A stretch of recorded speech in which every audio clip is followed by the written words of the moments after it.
Hey guys, so I was just gonna do a quick intro for you. So I landed yesterday at around 11:30 a.m. airport. So yeah, we had to go through all of these crazy.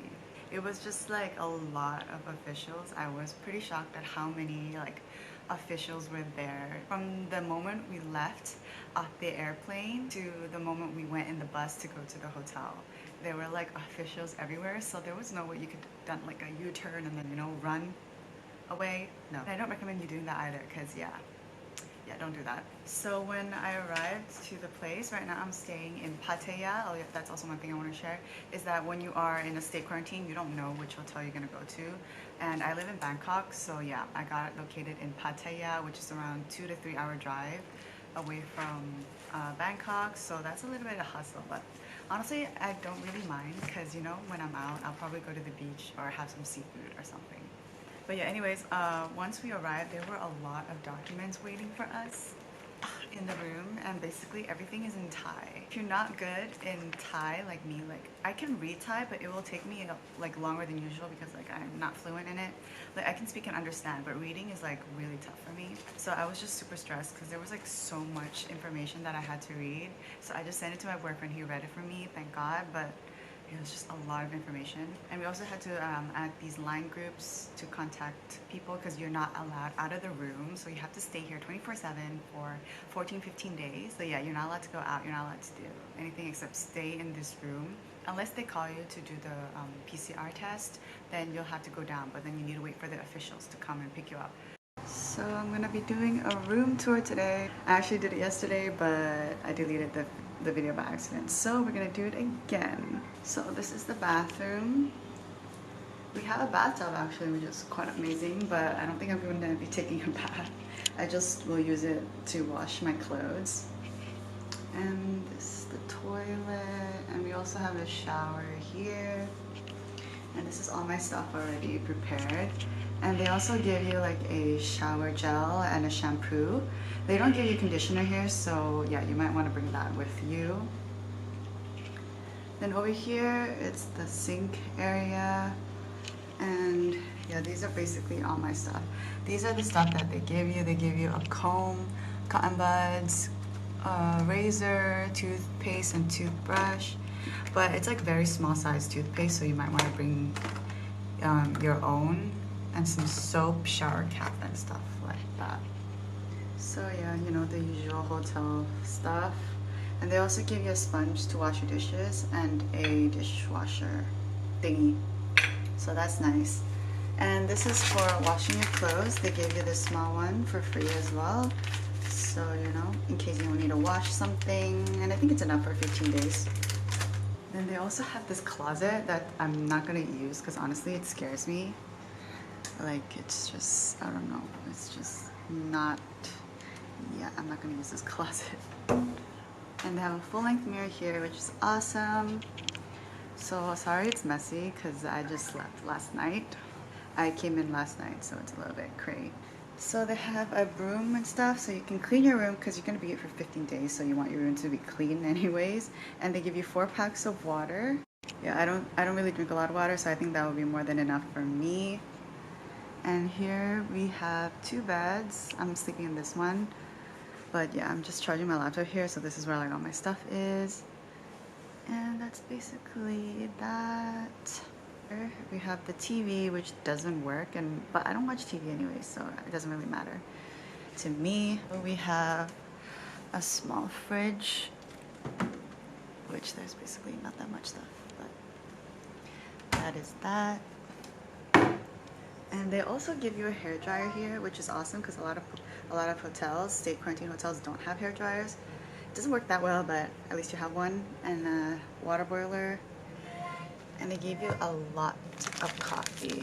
I brought some of my own, but yeah, they have a lot for you. And they give you a bowl and a spoon and a fork. A spoon and a fork as well, the metal type. But I washed it, so it's in the bathroom. And they also give you fish sauce if you need it. And some tea, but I don't drink tea, so coffee, I'm super happy. So yeah, this is all my stuff. And they give you 6 toilet rolls. which is I think more than enough anyways, and some garbage bags with some ties because you have to tie it really well for them and leave it outside of the door. This is basically all my snacks that I brought with me because, you know, I love snacking, so I had to bring them with me.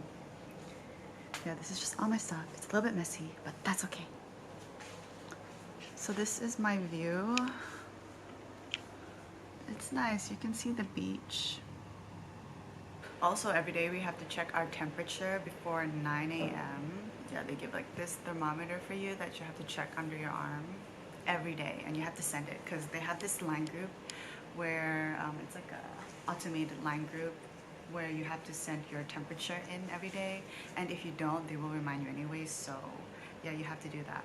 And the thing, a lot of people have a problem with this is that sometimes the temperature goes up to 38 and you can't bring it down, and you can't shake it like this, you know. You have to like hold it by the tip. And this is what I learned myself as well. You have to hold it on the side and then shake it like down. That's the only way for it to go lower. So you have to make that go lower than 35, and then you can check your temperature.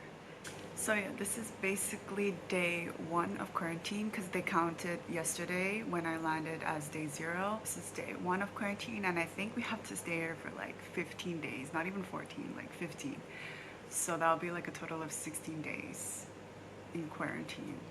So this morning for our breakfast, they gave us like a sandwich with some chicken sausage, eggs, and some lettuce, but I filmed it and then the video got deleted. Yeah, they also give like a small portion of melon, which I'm super happy because melon is my favorite fruit. So I just kept it in the fridge for when, you know, I'm feeling like I want to snack on something sweet. We're supposed to have lunch right now and I think it's outside, so let's go see. Oh my god, I think we have green curry today. I've been craving to eat this since like forever. Oh yes, yes. So we have some green curry. We also have some rice. I'm gonna just open it up.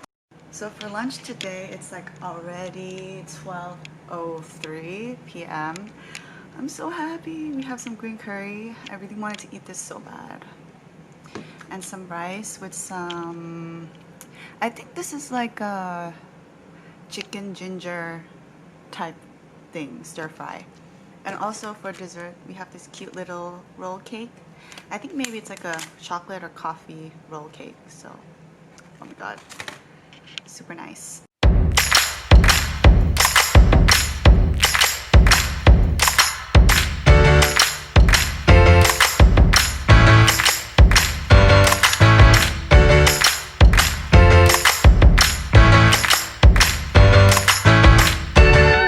Basically today I'm just going to tell you all the steps that I did to get my flight here today, and I know it can be a little bit confusing, so I also want to help like as many of you, and I want to help as many of you as possible to get back home. And I know it's a very stressful process, but you know, we're here to help each other out.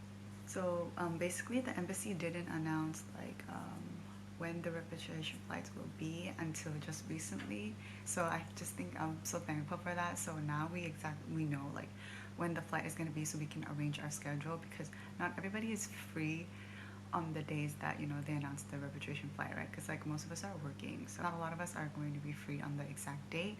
So it's kind of nice to plan ahead and to know when the flights will be. They announced it on their Facebook page, Thai Embassy Facebook page in Dubai. So the very first thing I did was to contact them through Facebook, and this is really important to get all your information as much as possible. You have to wait for the announcement from the embassy. Yeah, you have to wait for the post from the embassy from the Facebook, know when they're gonna open the flight. So they're gonna send you a link, and you have to register through that link, and you have to put all your details and everything and just make sure it's all done.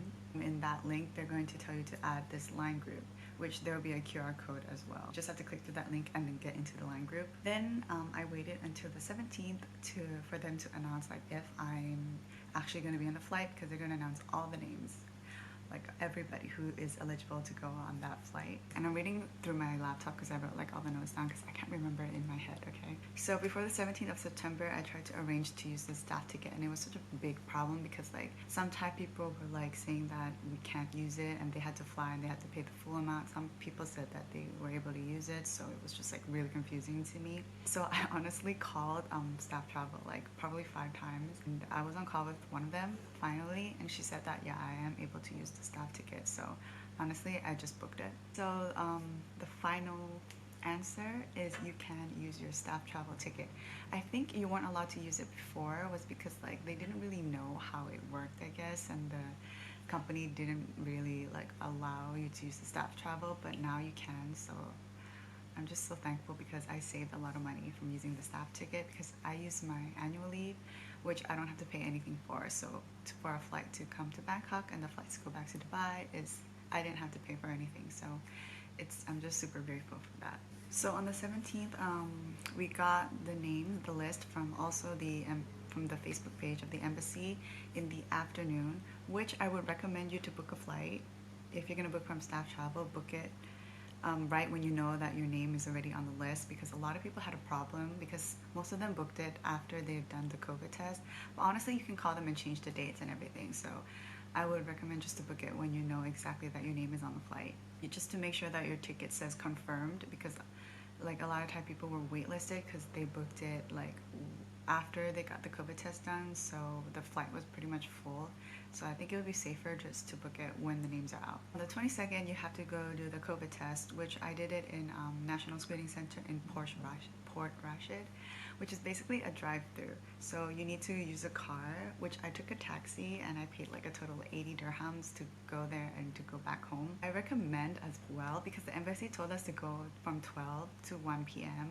But honestly, go before that because I reached there at 11 a.m. and there was already a long queue. And I feel like 11 a.m. was the perfect time. You didn't wait too long. If you were to come like around 11:30, I'm pretty sure you're gonna wait a really, really long time. So I think just go like way before.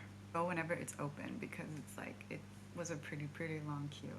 Other than that, waiting didn't take that long. Once you get in the tent, it literally took just 5 minutes. So when you enter the tent, there's gonna be like a small area, and there's gonna be a security guard there to help you through it anyways. So you have to take your UAE ID and just put it into the device and just wait for a moment, and somebody will talk to you through the speaker asking for your phone number, and just make sure you give them the right phone number because this is the phone number that they're gonna send the SMS to you for your results. So make sure it's the right phone number. And also you will go a little bit forward and then they're going to tell you to open your window and then, put the stick up your nose. And that was basically it, and it took like less than 5 minutes. Also bring your passport because they asked to check the passport before they've done the test. So that's that. And also on the same day at 9 p.m. I already got my results, which you have to screenshot the SMS, send it into the line group. So yeah, that's just to confirm that you test negative for the virus because they're not going to accept any positive cases on board. And on the 24th, we had to go to the embassy because if you don't have the fit to fly certificate yet, you have to go to the embassy to get it done with the doctor that they recommend. So everything is done in the embassy. Thank God I didn't have to go like so many places. So yeah, I just went to the embassy and they told us to go there around 1 p.m. to 5 p.m. But I also recommend as well to go there a little bit earlier because I went at 12 p.m. and I was still queue number 29. So there were like 29 people before me. So, and I went an hour earlier. So honestly, just go a little bit before that and get yourself sorted and done. First we had to do was go to the doctor, which he is located in the embassy anyway, so that's no problem. And then after that, you get your fit to fly certificate, and then you have to go to another area. They're going to guide you throughout the whole process. They're like very helpful. And then you will get all your other documents. So just make sure you have like 6 papers. I remember there were like 6 papers that they gave me, so keep that safe. Keep it safe and guard it with your life because if you don't have like any of the documents, you won't be able to fly. And on the 24th as well, we had to go to the airport at 10 p.m. as the embassy announced as well. But I went there earlier around 9:30 or something and went straight into check-in and yeah, had no problems whatsoever with 30 kg baggage load. So yeah, that wasn't a problem if you went earlier, but you just have to wait a little bit longer later, I guess. After I checked in, everything is sorted, I went to the gate straight away and then just wait for boarding like normal. And make sure you have all the documents because they keep checking throughout like the whole journey. That was basically all the process and steps you had to go through. And honestly, when I say it like this, it sounds so simple, but I know it's very complicated and it gets very stressful for a lot of us, even that's because, like, you know, we never done this in our whole life. We've never had to go through this much process just to fly back home, you know. So it's just, it was really, really confusing to me as well. So I hope this video helps you. And if you have any questions or anything, you can always comment down below, and I'll be happy to answer your questions. But anyways, I'm gonna go now, and I'll probably post another video about like probably what I do in this quarantine or something. But I'll see you guys later. Bye.